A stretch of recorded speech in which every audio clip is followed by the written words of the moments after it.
Thank you. My name is Julian Hessenthaler. I am a I have been charged and sentenced with drug dealing. I am Austrian. I am still not sure which of these two is worse. The person introducing me has said a little bit about what would have been my first words, but it's been about 7 years ago that we recorded this video, 5 years since we published it. It had a strong effect in Austria. The government imploded, people resigned, there were investigations, many things were kicked off, and a lot of them did not get finished. So lots of things have happened, but at the same time, not enough has happened. It pulled to light that Austria has started down a path that we can now look at, if you want to. And I'm not sure how much Germans look at Austrian domestic policy, but even here, one or the other of you are aware of the fact that the former poster child of Austria is not so much of a poster child anymore. There are lots of issues of corruption and problems with cleaning itself of that. And if you're an Austrian looking at Germany, you can see, if you look very closely, very similar mechanisms that we have already seen in Austria. And that is why I today want to give this talk. And I have been invited last year already, but I had COVID, so someone else jumped in for me. And this time I've decided I'll do it myself. Little technical issues. This was Ibiza. I'm just going to start the video. So if there's something, yeah, so then you have to translate. There's some rich people that pay about 500,000 to 1.5 to 2 million yet now for the election, yes, and then gets translated to Russian. They don't pay for the party, they pay to a non-profit. So you have to explain that that is not recorded in the yeah. So that's what Ibiza was like. For the ones who haven't seen it, might be the younger ones of you, it was about corruption, it was about Russian money and what it's able to buy in Austrian politics, and it was about influencing media with the intent of manipulating elections. That all sounds dangerous, and that is what it was. And that's how it started. Then this is how it continued. 3.5 years of jail for Ibiza detective Hessenthaler is what the subtitle is. This was the less fun part of this. I was the only one who, despite all the investigation procedures,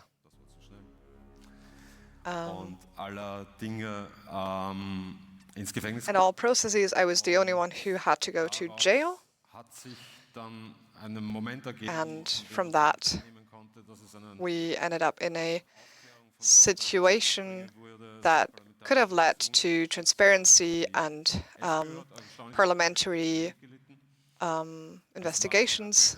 It was less the FPÖ who suffered from this. It was more the former Chancellor Party and Sebastian Kurz, the People's Party, that suffered. And so we were in the situation in Austria that was very absurd, where the Ministry of Justice did not want to pass on information to the investigative committee, and threatened with the military. We had high-level justice employees who supposedly killed themselves in 30 centimeters of water, and there were a lot of absurd situations. And looking back now, some of these kind of seems satirical, and that is not something that you can compare today to Germany. But also 5 years after publishing this video, and publishing this video that in any other country would have ripped the affected party apart and would have shaken them to the ground so that for 20 years they would not have been able to do anything politically or come back. We're now in the position in Austria where the FPÖ at the last national elections were first in the polls and got 29.4%, the highest results of all time. And the president of Austria, with some tricks, managed to avoid giving them the suggestion to build a government, but the Austrian people did not like that, and now they are at about 35% in recent prognosis. This is material from the FPÖ youth at a very historically relevant spot that happened because of the German discussions about so-called remigration. And in Germany, this so-called remigration was a huge topic. There was protests, there were lots of outcries. In Austria, that was not the case. In Austria, the FPÖ youth published video and other material that refers to the back to the old speeches of Hitler at a position in central Vienna. So Austria is in a position where a far-right, right-wing extremist party is leading the polls and the elections, even though only 5 years ago there was massive claims of corruption, investigations, law cases, and they're still coming ahead in national elections. This is surprising, this is disturbing, this is real. And this is, I believe, a bit too much laughed upon, not taken seriously enough. I observed it here in Germany because I have a good connection to Germany and now, and I meet a lot of people who tell me, yeah, the AfD, that's just like the rage of the people. They are angry. It's the migration. It's the politics. It's the old parties that aren't taken care of enough, and this might be true on some level, but I would strongly warn against because it shows how far it can go somewhere scary. And in Austria we learned it, and we are about to learn it. And here you can see it in the timeline. In 2017 we had the recording. Heinz-Christian Strache was not a vice president yet, a vice chancellor yet. Then there was this famous video. It was a video of 7 to 8 hours. They talked about everything, and little and nothing was morally acceptable. Little was legally possible. However, the investigations ended up nowhere. And this is a bit how the laws in Austria are structured. Back in the days, it was not illegal to sell a seat in the parliament. Apparently, the FPÖ did this. East Ukrainian oligarchs allegedly paid 10,000 euros to Strache, which was the basis for our research that led to the Ibiza video. And when it was published, it was spiraling very fast, faster than we anticipated. Not even the Spiegel and the newspapers who published it did expect an immediate collapse of the government. I can remember very well the responsible journalists went into the weekend, and on a Saturday the people were in Vienna, where people were on a rally protesting and singing, going to Ibiza. Everybody was very surprised. The journalists went back to their newspapers, and they worked all night through to get the story out. At that time, it was like a moment of clarity. Now it's clear. Everybody can see what the FPÖ is, what they do, and what they want. And then the further investigations and further scandals. One of these scandals affected somebody who was basically unknown at that time, who then became very famous here, a man called Jan Marsalek, previously CEO of Wirecard. And what we know today about Jan Marsalek, and Jan Marsalek always wanted to blow up the BVT, so he could go with his allies, his agents, to open up a new secret service under the former Minister of Interior, Kneißl. What is this about? The source of this story predates the Ibiza story. 2018, there was an investigation into the investigation was led by policemen who were close to the FPÖ party, and they confiscated hard drives and information from foreign secret services who shared these with the Austrian government. And they confiscated all documents for the department that was investigating far-right movements. And we know Jan Marsalek knew how to inform the FPÖ about the ongoing investigations against them, which was not that accurate, but Marsalek probably had another idea to sabotage the Secret Service to install his own. My fault. Mr. Marsalek worked for a Secret Service scandal. Apparently, he had at least one informant in the BVT, the Secret Service, and he passed on this information over a good friend, to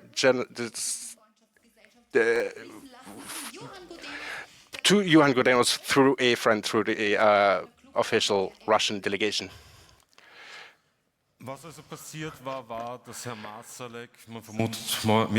So what happened is that Jan Marsalek, supposedly founded by the Russian Secret Service,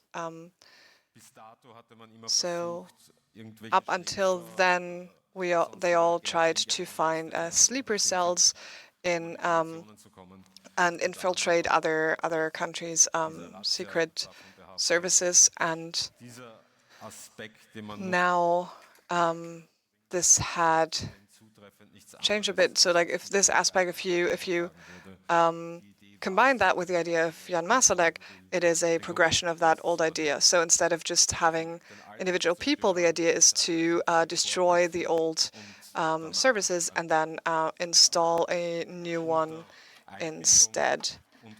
And this included this person called Karin Kneißl, the foreign minister at the time of Austria. And she was put in place by the FPÖ and got internationally known somewhat through a private thing of hers, which was her wedding, which she celebrated in the south of Austria, and she had a very prominent guest.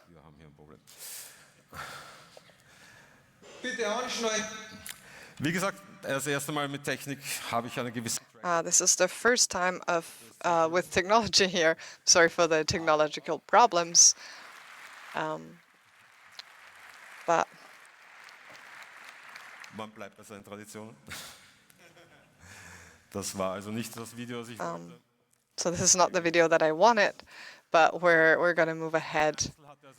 So Frau Kneißl invited to her wedding Vladimir Putin, who came to the wedding at a time when in the UK there had already been the Novichok story where old Russian or Soviet agents were poisoned with this nerve poison Novichok.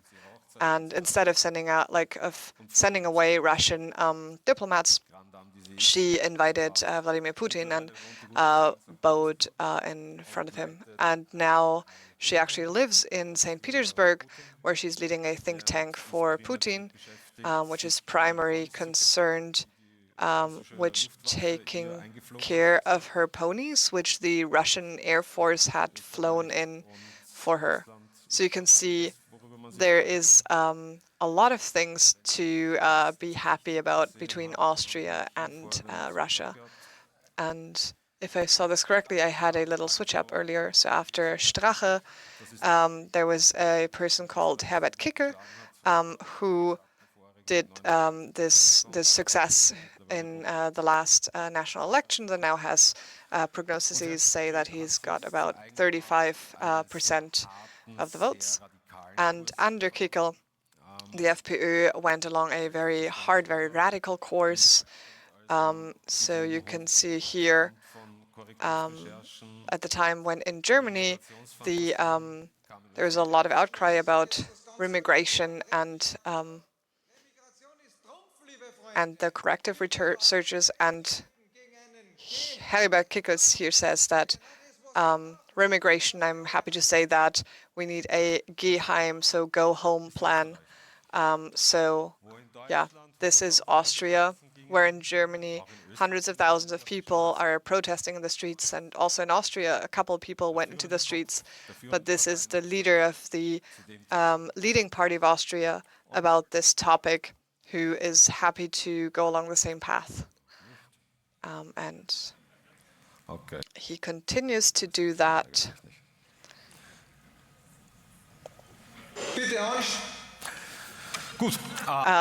Some technical issues. So what did the FPÖ then do? They did what, and this is a parallel to Germany, the same thing as what the AfD, the far-right party of Germany, is doing, and has understood if you move the bounds of what is possible, what is allowed, what is possible, then if you occupy words and concepts with your own meanings, when you say things like Nazis weren't far right, they're socialists because of it was called National Socialism, then you reduce the weight that certain words are carrying, and they understood that, and that is what they do. So here again, Herbert Kickl has understood that. So he says about the identitarians are something like an NGO from the right, and they're a real NGO that deserves the name because they're not getting any money from the state. So the identitarians, most of you probably know what they stand for. In Germany, not even the Björn Höcke would call them a far-right NGO, but here on private TV, the top station, he's willing to call them a NGO, a top NGO that doesn't get any money from the state. So this is where Austria is at.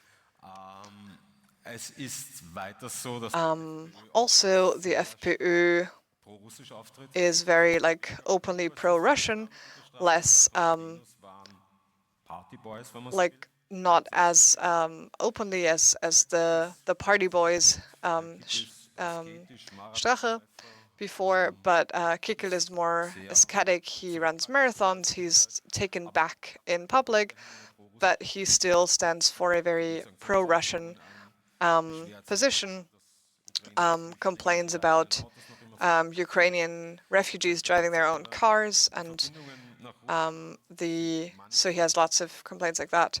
There's lots of connections to Russia, and now there's this video about the wedding of Karin Kneißl, where Putin was invited.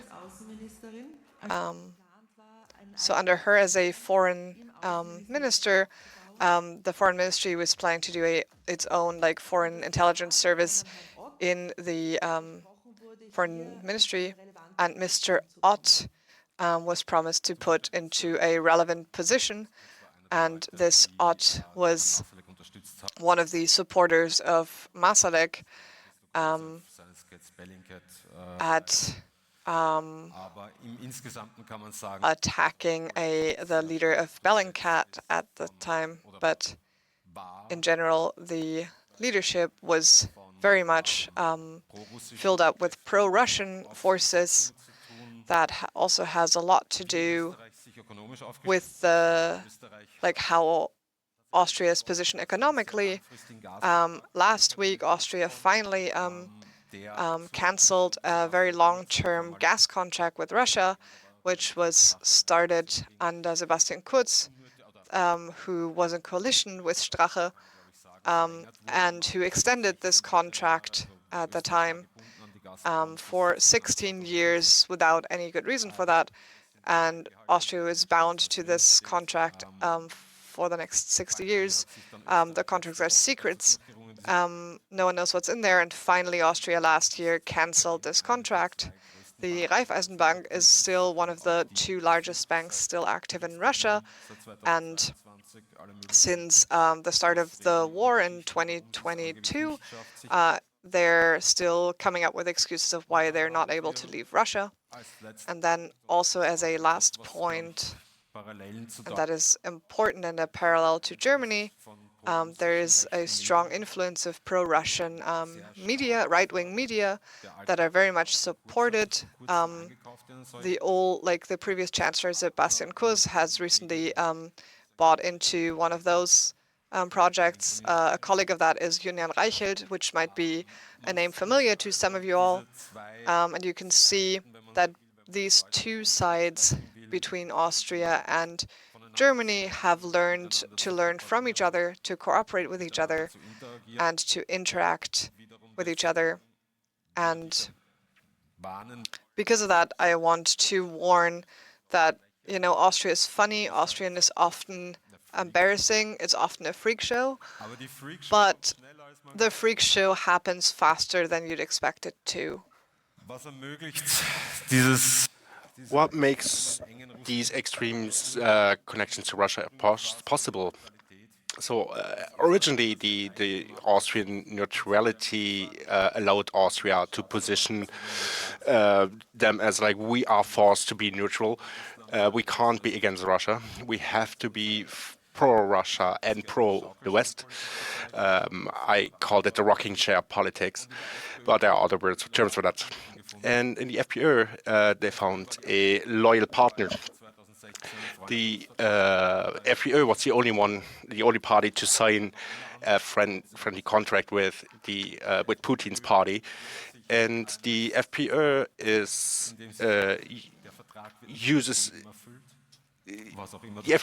a trick to frame it as the contract is not filled with life. I don't know what this means. I never fulfilled my contract for my flat with life, but the FPÖ considers this somehow relevant. And the third point is the BVT, the intelligence situation. Austria is not a big player on the security business, and to understand how the Austrian intelligence services behave against the Russian services, you only have to know that the FSB had an office in the same building as the Minister of the Interior, with access to the same building. And even employees complained that they only received carpets, while others even received alcohol. And they complained about this inequality, which is hard to believe in Germany, I would say. I would say the FPÖ has a big interest to not observe the far right, or at least that they have control over who is observed, who and decide if they want to protect or not protect them. And this has nothing to do with separation of powers. I would even claim it's not only about far-right extremism. I would suggest it's even more. And if you see the theory of Jan Marsalek, who wanted to undermine the intelligence services, it's plausible that he did it for other reasons. And when you look at the publications around Jan Marsalek, you can get a rough idea what intentions might have motivated him and what motivations the FPÖ might have as well to control those intelligence and security structures.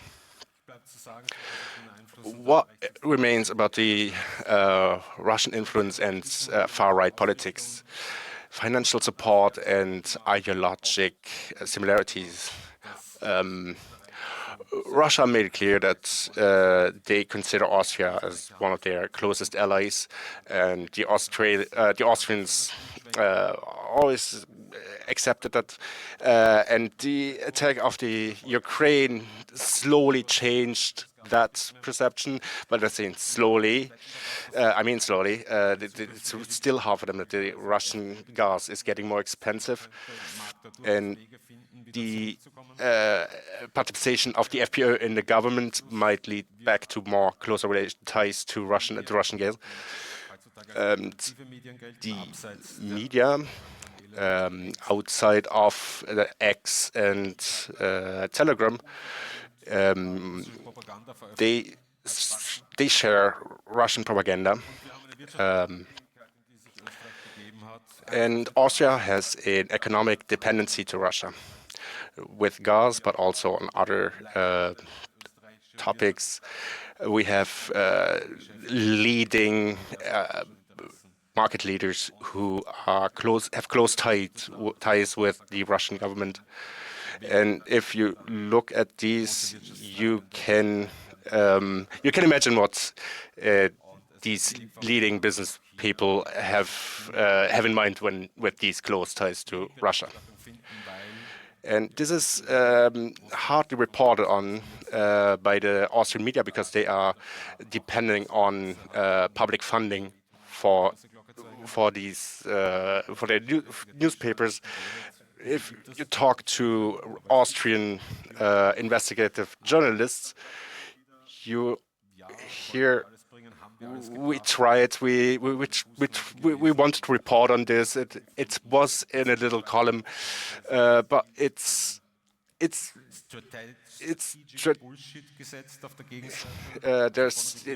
from the government then strategically puts a counter story out, and for instance, they publish a story like a Syrian family receives €4,000 and don't mention the other things. What can we learn here in Germany? What are the parallels? You probably noticed far-right extremism is growing even in Germany, not only in Germany, and Germany is one of the central areas for Russian intervention next to Austria. The AfD is not as old as the FPÖ, but the FPÖ started after World War II. But the AfD learns from the FPÖ. The FPÖ is trying to stretch the borders. And from my impression here, the AfD is closely following the FPÖ. And when you look at what I showed you today, we are maybe a few months or a few years away. But dwell on the idea of Austria is weird. This is system. Has a system. The narrative is about migration as a problem. I was just informed we only have 10 minutes left. That's why I would like to open a Q&A and shorten it up now. That's the last slide about the disinformation campaigns by Russian. Maybe last thing I should mention, back in the days, media were to control what was available to the public, and somehow this influence has been diminished. Now it's often social media, X, Telegram, and I believe in this environment, in this event, we find an environment where the classic media can't properly follow anymore. And I want to ask everybody who's motivated to be careful, to keep an eye on this topic. I think it's worth it. If you want to avoid pictures in Germany as you see them in Austria. Thank you.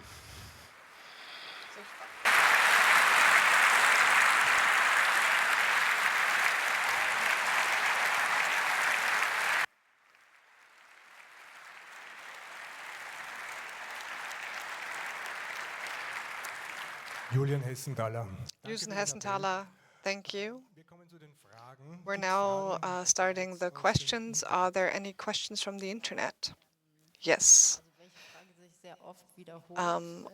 Commonly asked questions about this is a question, would you do this again?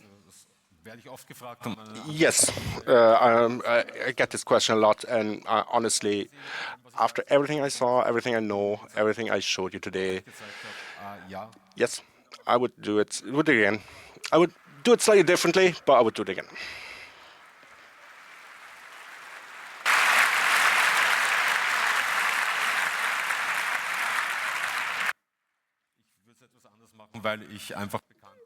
I would do it slightly differently because I involved people who are close to me who didn't ask for this, and I would do this part differently, but otherwise I would do it again. Danke. Thank you. Wer Fragen hat, bitte zu den Mikrofonen. Please walk up to the microphones if you have any questions. Microphone number 2. Hello, thank you for the talk. I am interested in understanding what kind of corruption is going to happen under Kickl, because presumably it will be slightly different than under Strache, less awkward.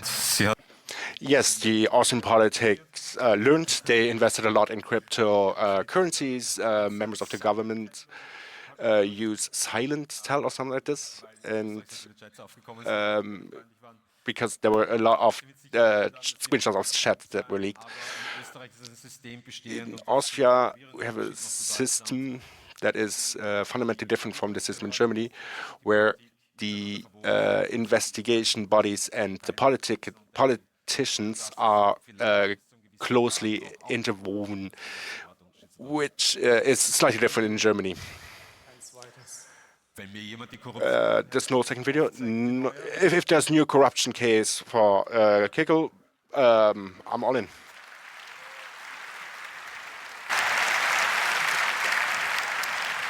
Nächste Frage. Mikrofon Nummer 1. Next question, mic 1. One question. Why could Jan Böhmermann know in advance and talk about the release of this video, and why was it not an Austrian comedian? Austrian satirical are usually financed by the government, and therefore they have a little interest in publishing something like this. But it came because I met with Jan Böhmermann and I told him about it, and I had some agreements with his team, but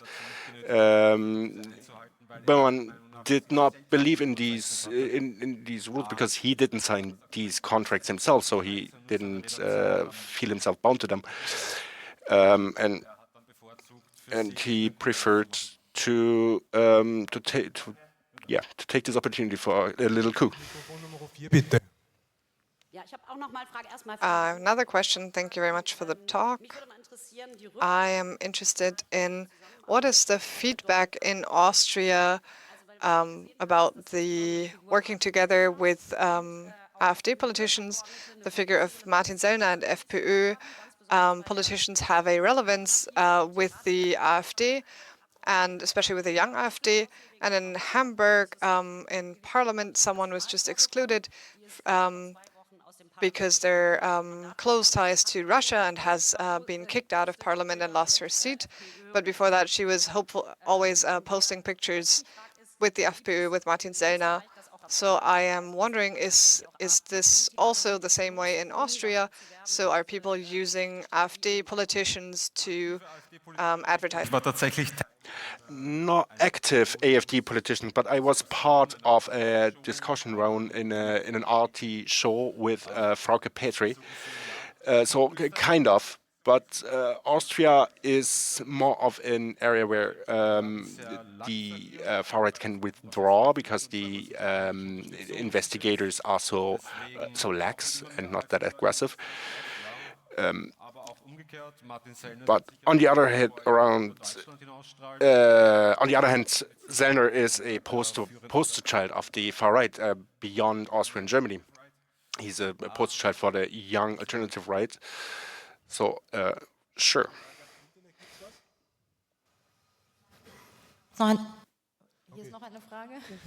No question.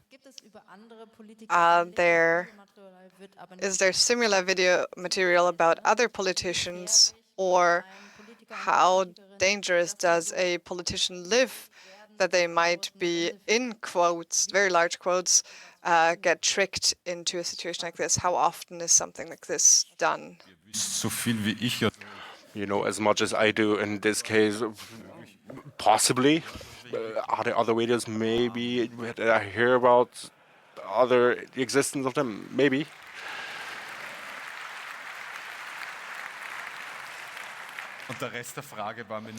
And the other part of the question I didn't really understand. Mikrofon Nummer 2. One last question. When the voters can't even remember things that happened 5 years ago, what can we tell them or about 1933, 1938? How can we reach those people? How can we remind and remember those things? Probably not my competency to answer, but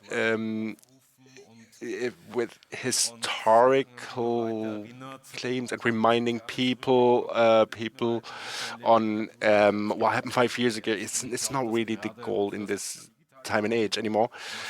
The digital space is highly occupied by these far-right people, and there's hardly any resistance, and we are giving up this space, and we should take this back.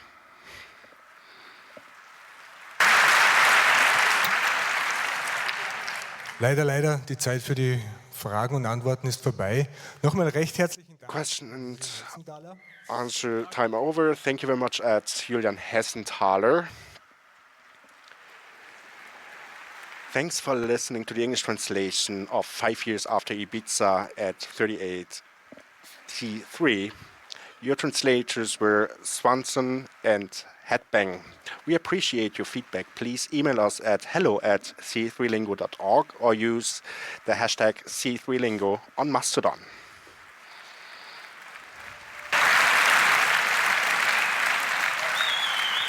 Okay.